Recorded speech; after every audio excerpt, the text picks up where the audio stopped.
వింత వాతావరణ పరిస్థితులు నెలకొన్నాయి. ఒకవైపు పగటిపూట భానుడు తన ప్రతాపాన్ని చూపుతుంటే మరోవైపు రాత్రి సమయాల్లో చలి పులి పంజా విసురుతోంది.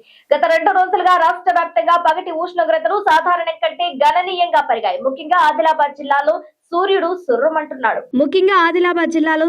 సుర్రుమంటున్నాడు. ఇక్కడ సాధారణం కంటే 4.2 డిగ్రీలు అధికంగా నమోదై 34.3 డిగ్రీల సెల్సియస్ కు చేరుకుంది. ఖమ్మం, మహబూబ్ నగర్, నిజామాబాద్ జిల్లాలో కూడా పగటిపూట ఎండ తీవ్రత సాధారణం కంటే 2 నుంచి 4 డిగ్రీల వరకు పెరగడం విశేషం. జనవరి 3వ వారంలోనే ఈ స్థాయిలో ఎండలు ఉండటం చూస్తుంటే రాబోయే వేసవి కాలం ఎంత తీవ్రంగా ఉండబోతుందోనన్న ఆందోళన ప్రజల్లో వ్యక్తమవుతుంది. పగటిపూట ఎండలు మండిపోతుంటే రాత్రి నుంచి ఉదయం వరకు మాత్రం చలి వణికిస్తోంది. వాతావరణ సూచనల ప్రకారం రానున్న 3 రోజుల్లో రాష్ట్రంలో చలి తీవ్రత మరింత పెరిగే అవకాశం ఉంది. ముఖ్యంగా ఉత్తర, దక్షిణ తెలంగాణ జిల్లాలో సాధారణం కంటే 2 నుంచి 4 డిగ్రీల వరకు ఉష్ణోగ్రతలు తగ్గుతాయని అంచనా వేస్తున్నారు. అయితే పగటిపూట ఆకాశం నిర్మలంగా ఉండటం వల్ల సూర్యరశ్మి నేరుగా భూమిని తాకి పగటి ఉష్ణోగ్రతలు పెరగటానికి కారణమవుతోంది. రాత్రిపూట గాలిలోని తేమ శాతం తగ్గడం వల్ల చలి తీవ్రత అధికంగా ఉంటుంది. ఈ భిన్న వాతావరణం వల్ల ప్రజలు ఆరోగ్య సమస్యల పట్ల అప్రమత్తంగా ఉండాలని నిపుణులు సూచిస్తున్నారు. మేడారం సమ్మక్క సారక్క జాతరకు వెళ్లే భక్తుల కోసం తెలంగాణ ఆర్టీసీ కీలక నిర్ణయం తీసుకుంది. ప్రతి 2 ఏళ్లకోసారి జరిగే ఈ మహా జాతరకు రాష్ట్రం నలుమూలల నుంచి లక్షలాది మంది భక్తులు తరలి వస్తారు. ఈ నేపథ్యంలో ప్రయాణికుల రద్దీని తగ్గించడంతో పాటు సౌకర్యవంతమైన ప్రయాణం కల్పించేందుకు ప్రత్యేక బస్సులు నడపాలని ఆర్టీసీ నిర్ణయించింది. వివిధ ప్రాంతాల వేల సంఖ్యలో బస్సులను మేడారానికి తరలించగా తాజాగా దీనికి అనుగుణంగా వివిధ ప్రాంతాల నుంచి మేడారానికి వెళ్లే బస్సుల టికెట్ ఛార్జీలను ఖరారు చేస్తూ ఉత్తర్వులు జారీ చేసింది. హైదరాబాద్, వరంగల్, హనుమకొండ, మహబూబాబాద్, భూపాలపల్లి, ఏటూరు, నాగారం, ఖమ్మం, గోదావరికని, కొత్తగూడెం వంటి ప్రాంతాల నుంచి మేడారానికి ప్రత్యేక సర్వీసులు అందుబాటులోకి తీసుకొచ్చింది. బస్సుల రకాన్ని బట్టి ఛార్జీలు నిర్ణయించారు. హైదరాబాద్ నుంచి ప్రయాణించే వారికి సూపర్ లగ్జరీ, రాజధాని, డీలక్స్, ఎక్స్ప్రెస్, సాధారణ, గరుడ ప్లస్ బస్సులు నడుపుతున్నారు. వీటికి టికెట్లు ధర 600 నుంచి 1110 వరకు ఉంటాయి. అలాగే వరంగల్, హనుమకొండ ప్రాంతాల నుంచి ఎక్కువ మంది భక్తులు మేడారానికి వెళ్తుండటంతో అక్కడి నుంచి ప్రత్యేక ఏర్పాటు చేశారు. వరంగల్, హనుమకొండ నుంచి టికెట్ ఛార్జీలు 250 నుంచి 500 వరకు నిర్ణయించారు. భూపాలపల్లి నుంచి 230 నుంచి 300 వరకు, మహబూబ్ నగర్ నుంచి 360 నుంచి 410 వరకు ఛార్జీలు ఉంటాయి. ఖమ్మం నుంచి 480, గోదావరికని నుంచి 400, కొత్తగూడెం నుంచి 350 ఛార్జీగా నిర్ణయించారు. కరీంనగర్ నుంచి మేడారానికి వెళ్లే బస్సులు 390గా నిర్ణయించారు. ముఖ్యంగా మహాలక్ష్మి పథకం కింద మహిళలు, బాలికలు, ట్రాన్స్జెండర్లకు ప్రత్యేక ఎక్స్ప్రెస్ బస్సుల్లోనూ ఉచిత ప్రయాణ సౌకర్యం కొనసాగుతుందని తెలంగాణ ఆర్టీసీ స్పష్టం చేసింది. భక్తుల సౌకర్యార్థం అదనపు బస్సులు, ప్రత్యేక సిబ్బంది, భద్రతా చర్యలు కూడా చేపట్టనున్నట్లు అధికారులు తెలిపారు.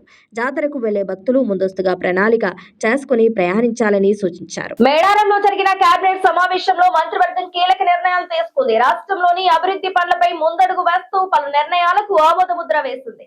రాష్ట్ర చరిత్రలో తొలిసారి హైదరాబాద్ బయట మంత్రివర్గ సమావేశం నిర్వహించారు. డెడికేటెడ్ కమిషన్ నివేదిక ప్రకారం రిజర్వేషన్ల ప్రక్రియ కూడా పూర్తయింది. అందుకే ఫిబ్రవరిలోనే మున్సిపల్ ఎన్నికలకు అవసరమైన ఏర్పాట్లు చేసుకోవాలని కేబినెట్ ఆమోదముద్ర వేసింది. ఫిబ్రవరిలో రంజాన్, శివరాత్రి పండుగలు ఉన్నందున ఎన్నికల ప్రక్రియకు ఇబ్బంది లేకుండా ఎన్నికల షెడ్యూల్ రూపొందించుకోవాలని ఎన్నికల అధికారులకు కేబినెట్ సూచించింది. దీంతో పాటు గోదావరి పుష్కరాలు, హైదరాబాద్ మెట్రో విస్తరణకు సంబంధించి కేబినెట్ మరికొన్ని కీలక నిర్ణయాలు తీసుకుంది. తెలుగు రాష్ట్రాల్లో గోదావరి పుష్కరాలు అత్యంత అట్టహాసంగా జరుగుతాయి. దీంతో ఈసారి ఘనంగా నిర్వహించాలని కేబినెట్ నిర్ణయం తీసుకుంది. 2027 జూలై 27 నుంచి ఆగస్టు 3 వరకు గోదావరి పుష్కరాలు జరగనున్నాయి. బాసరా నుంచి భద్రాచలం వరకు రాష్ట్రంలో గోదావరి పరివాహక ప్రాంతంలో ఉన్న అన్ని ప్రధాన ఆలయాలు, పురాతన ఆలయాల అభివృద్ధి, ఎకో టూరిజం అభివృద్ధి చేసేందుకు త్వరలో కేబినెట్ సబ్ కమిటీ ఏర్పాటుకు ఆమోదం తెలిపారు. బాసరా నుంచి భద్రాచలం వరకు ఒక సర్క్యూట్ ను అభివృద్ధి చేసేందుకు ప్రణాళికలు సిద్ధం చేసేందుకు ఆమోదముద్ర వేశారు. దేవాదాయ, రెవెన్యూ, అటవీ, పర్యాటక, పురాతత్వ శాఖల సంయుక్తంగా డీటెయిల్డ్ రిపోర్ట్ తయారు చేయాలని అధికారులకు ఆదేశాలిచ్చారు. ఇక హైదరాబాద్ మెట్రో విస్తరణపై కేబినెట్ కీలక నిర్ణయం తీసుకుంది. మార్చి 31 నాటికి ఒక సమగ్ర ప్రణాళికలను రూపొందించాలని ఆదేశించారు. హైదరాబాద్ మెట్రో రైల్ ఫేజ్ 1 ప్రాజెక్టును L&T నుంచి స్వాధీనం చేసుకునేందుకు ఇంతవరకు జరిగిన పురోగతిని కేబినెట్ సమీక్షించింది. ఈ ప్రక్రియను వేగవంతం చేయాలని నిర్ణయం తీసుకుంది. మెట్రో ఫేజ్ 2A లోని 4 కారిడార్లు, ఫేజ్ 2Bలోని 3 కారిడార్ల నిర్మాణానికి సంబంధించిన ప్రతిపాదనలు కేంద్ర ప్రభుత్వం ఆమోదం కోసం పెండింగ్లో ఉన్నాయి. ఈలోపు భూసేకరణ ప్రక్రియ వేగవంతం చేయాలని రాష్ట్ర మంత్రివర్గం నిర్ణయం తీసుకుంది.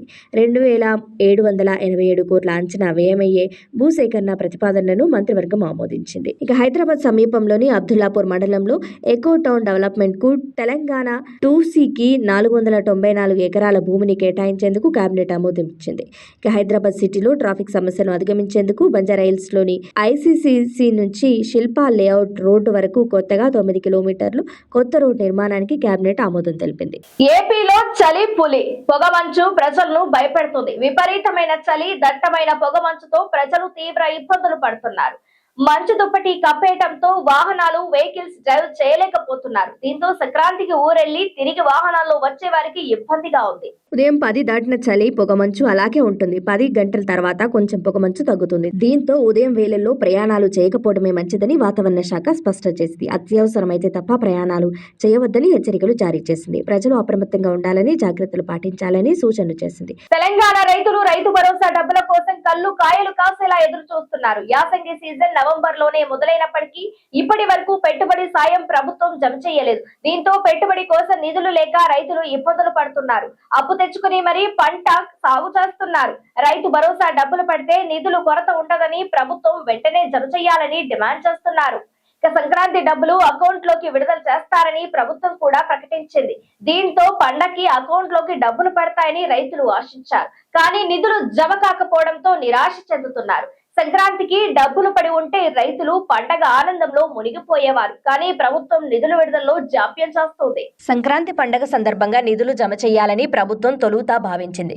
సంక్రాంతికి డబ్బులు అకౌంట్లోకి విడుదల చేస్తామని ప్రభుత్వం కూడా ప్రకటించింది. దీంతో పండగకి అకౌంట్లోకి డబ్బులు పడతాయని రైతులు ఆశించారు. కానీ నిధులు జమ కాకపోవడంతో నిరాశ చెందుతున్నారు. సంక్రాంతి డబ్బులు పడి ఉంటే రైతులు పండుగ ఆనందంతో మునిగిపోయేవారు.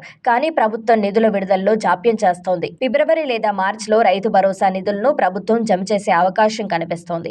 జనవరి చివరి నాటికి అయినా డబ్బులు అకౌంట్లోకి వస్తాయేమోనని రైతులు భావించారు. కానీ మరింత ఆలస్యమయ్యే సూచనలు కనిపిస్తున్నాయి. దీనికి శాటిలైట్ సర్వేనే కారణంగా తెలుస్తుంది. ఈ పథకం అమల్లో రాష్ట్ర ప్రభుత్వం కొత్త నిబంధనలు పాటిస్తోంది. కేవలం ప్రస్తుతం పంట సాగు చేస్తున్న రైతులకు మాత్రమే సాయం అందించాలని చూస్తుంది. ఇందుకోసం శాటిలైట్ మ్యాపింగ్ ఆధారంగా సాగు భూములను గుర్తించే ప్రక్రియ చేపడుతుంది.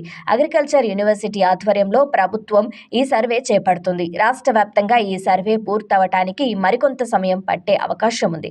ఈ సర్వే రిపోర్ట్ వచ్చాక అధికారులు క్షేత్రస్థాయిలో పరిశీలన చేపట్టి సాగు భూములను నిర్ధారించనున్నారు. దీంతో ఈ ప్రక్రియ మొత్తం పూర్తి కావడానికి చాలా టైం పడుతుందని తెలుస్తోంది. యాసంగి సీజన్లో పంట సాగు చేయని భూములకు రైతు భరోసా కట్ కానుంది.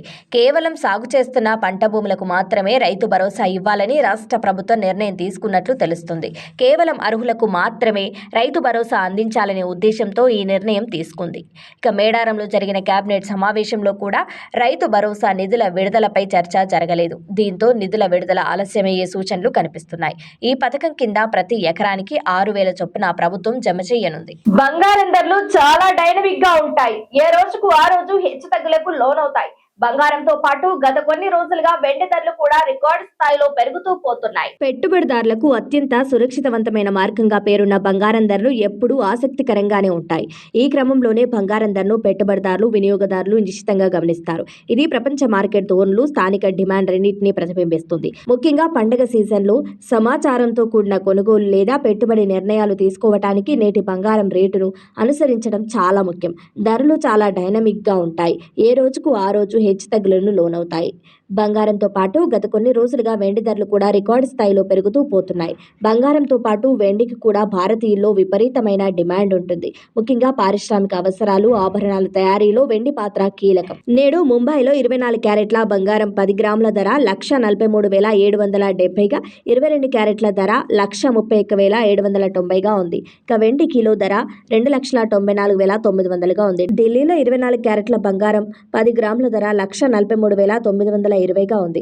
22 క్యారెట్ల ధర 1,31,940గా ఉంది. వెండి కిలో 2,94,900గా ఉంది. హైదరాబాద్ లో 24 క్యారెట్ల బంగారం 10 గ్రాముల ధర 1,43,770గా, 22 క్యారెట్ల ధర 1,31,790గా ఉంది.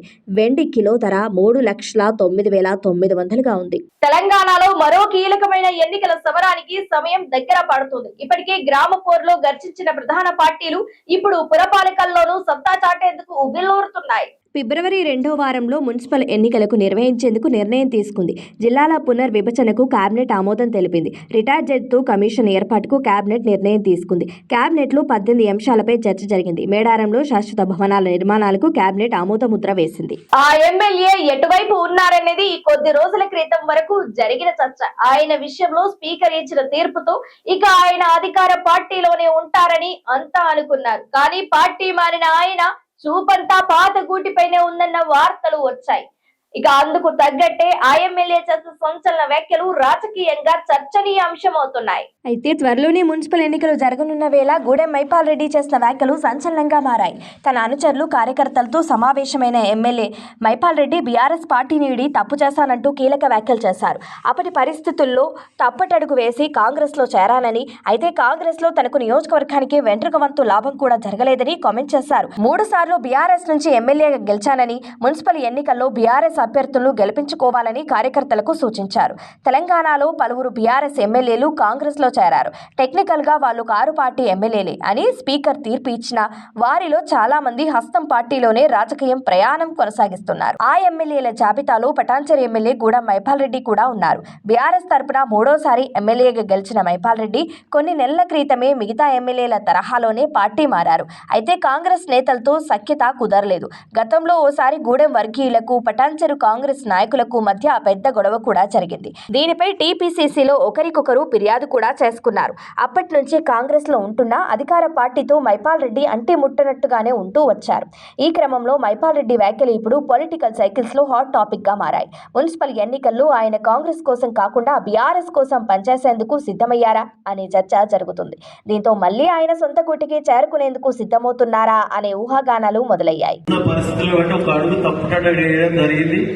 చేసినా మనకు అక్కడ ఏమాత్రం కింద నియోజకవర్గానికి నియోజక ప్రజలకు నాకు ఎక్కడ ఒక ఇంటిక మందము లాభం జరగలేదు.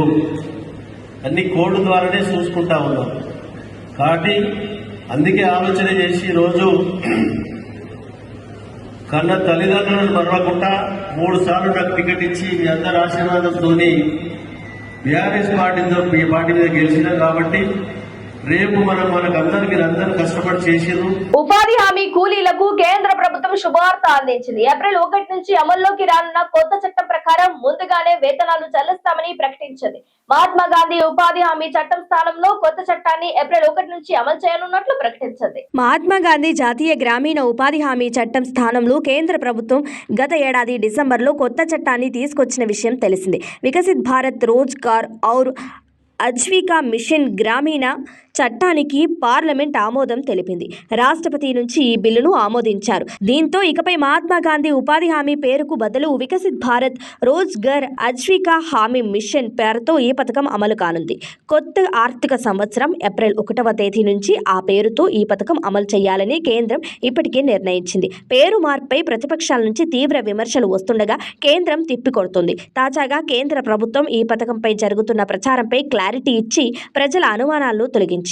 కొత్త చట్టంతో పని హక్కు కోల్పోతారనే వాదనలు ప్రతిపక్షాల నుంచి వస్తున్నాయి. అలాగే పని చేసిన వారికి జీతం చెల్లింపు, నిరుద్యోగ వృత్తి వంటి విషయాలపై పలు వార్తలు సోషల్ మీడియాలో వినిపిస్తున్నాయి. వీటిపై తాజాగా క్లారిటీ ఇస్తూ కేంద్రం ఓ ప్రకటన విడుదల చేసింది. ఉపాధి హామీపై ఎలాంటి పరిమితులు లేవని, ఎలాంటి అగ్రికల్చర్ సీజన్ బెస్ట్ పరిమితులు విధించలేదని స్పష్టం చేసింది. నైపుణ్యం లేని శారీరక శ్రమ చేయడానికి స్వచ్ఛందంగా ముందుకొచ్చే ప్రతి గ్రామీణ కుటుంబానికి ప్రతి ఆర్థిక సంవత్సరంలో తప్పనిసరిగా 125 రోజుల పని కల్పిస్తామని తెలిపింది. విత్తనాలు వేసే, కోత కోసే కీలక సమయాల్లో వ్యవసాయ కూలీల అవసరం ఉన్నందున ఏడాదిలో 60 రోజుల పాటు పనిలేని కాలం ఉంటుందని, మిగిలిన 305 రోజుల్లో 125 రోజుల పాటు లబ్ధిదారులు పని చేసుకోవచ్చని ప్రభుత్వం పేర్కొంది. ఏడాదిలో 125 రోజుల పని ఖచ్చితంగా ఉంటుందని కేంద్రం స్పష్టం చేసింది. పని కోరిన 15 రోజుల్లోగా ఉపాధి కల్పించాలని, లేని పక్షంలో నిరుద్యోగ భృతి తప్పనిసరిగా చెల్లిస్తామని తెలిపింది. పని చేసిన ప్రతి వ్యక్తికి నోటిఫైడ్ వేతన రేటు ప్రకారం చెల్లింపులు జరుగుతాయని తెలిపింది. కొత్త చట్టం ప్రకారం ప్రతి ఏటా వేతన రేట్లు నోటిఫై చేస్తామని వెల్లడించింది. పాత చట్టంలో కంటే కొత్త చట్టంలో వేతన రేట్లు ఎక్కువగా ఉంటాయని ప్రకటించింది.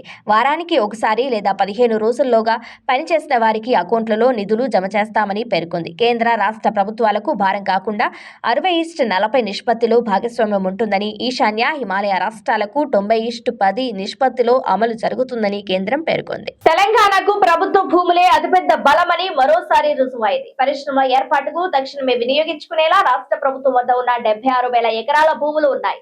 దీంతో దేశంలోనే తెలంగాణ అగ్రస్థానంలో నిలిచింది. కేంద్ర వాణిజ్య పరిశ్రమల శాఖ ఆధ్వర్యంలోని promotion of industries and international trade విడుదల చేసిన India industrial land bank report లో ఈ విషయం స్పష్టమైంది. ఈ నివేదిక ప్రకారం తెలంగాణలో పరిశ్రమల స్థాపనకు వెంటనే కేటాయించగల 30,749 హెక్టార్ల భూమి అందుబాటులో ఉంది. ఇది దాదాపు 75,980 ఎకరాలకు సమానం.